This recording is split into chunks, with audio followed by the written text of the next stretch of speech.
lidah buaya ini. Jadi ayah saya dulu pernah kena namanya gastritis erosif. Jadi lambung beliau tuh berdarah. Ya, lambung beliau itu berdarah. Ya, bab sampai ke BAB-nya itu campur darah. Dan saya ingat banget salah satu yang saya diajarkan dulu adalah menggunakan ini, ya, lidah buaya.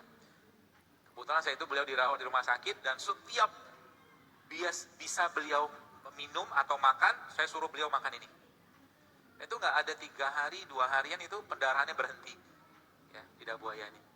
Jadi lidah buaya ini kalau boleh saya sampaikan, ini salah satu produk lokal yang kalau boleh saya sarankan, coba Bapak Ibu makan ini. Bagaimana cara memakannya? Anda bisa bikin wedang jahe pakai lidah buaya. Bisa. Ya, atau kunyitnya pakai lidah buaya. Kunyit asam gitu kan? Anda bisa makannya, minumnya pakai lidah buaya. Dia bisa bermanfaat untuk wasir, ya, buat mah, ini obatnya mah nih, lidah buaya ini. Ya. Jadi wedang jahenya pakai lidah buaya. Ya. Dan ini ibu-ibu, Anda bisa blender lidah buaya seperti ini, ya. Kemudian dikasih garam sedikit, ya. Kita nggak usah contohin lah. Dikasih garam sedikit nanti, lalu dia kan nyatu dalam airnya. Itu buat spray, buat semprot ke kulit kita, bisa melembabkan, ya, moisturizer seperti itu. Dia juga bisa untuk membersihkan, dan lidah buaya ini salah satu tanda kutip antibiotik alami. Ya, jadi kalau ada luka, saya nggak tahu Pak Surya sudah pernah mempelajari belum ini sebagai antibiotik. Tapi setahu saya juga dia punya khasiat sebagai antibiotik topikal, benar kan? Sudah digunakan di luka. Jadi ini salah satu terapi untuk luka. Ya, bagaimana caranya detailnya hanya beliau ahlinya. Ya, Masya Allah. Jadi kalau nanti di rumah Anda punya orang tua, keluarga atau siapapun saudara yang mungkin ada luka kencing manis, nanti mungkin bisa konsultasi ke Pak Suryadi. Bagaimana caranya? Dengan menggunakan tadi kan madu, zaitun, kurma sama gamat, bahkan lidah buaya. Ya.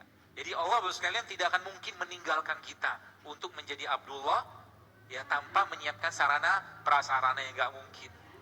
Ya. Jadi di mana tempat itu diciptakan Allah, maka di situ biasanya ada produk-produk lokal yang khusus untuk daerah tersebut. Indonesia kaya dengan rempah, Indonesia kaya dengan rimpang. Ya, maka jadikan itu sebagai asupan kita tiap hari. Ya, rempah, rimpang, sayur, rempah, rimpang, sayur. Ya, kalau Anda yang sempat baca tulisan saya, postingan saya tentang jamur, ya, jamur itu salah satu pengikat logam yang sangat baik dan dia merupakan salah satu produk fermentasi yang juga baik, jamur. Ya. Jamurnya Anda bisa bikin sup jamur, kasih sayur gitu kan, Masya Allah. Simple sebenarnya, asal kita mau. Tapi ingat, mulai kurangi yang tidak sehatnya. Ya, kita mulai switching. Anda sebenarnya bukan butuh nasi putihnya, Anda butuh karbohidratnya. Gitu. Tidak mesti makan nasi putih kok, kita makan buah juga dapat karbohidrat. Ya, tenang aja. Jadi kita bukan anti karbohidrat, tapi kita butuh karbohidrat yang kompleks. Contohnya brown rice atau beras coklat atau beras merah atau beras hitam. Itu kan karbo yang kompleks, yang sehat, masih tinggi seratnya. Ya, jadi nggak usah khawatir, you don't have to eat less. Ya, kalau bahasa mereka gitu, kalau orang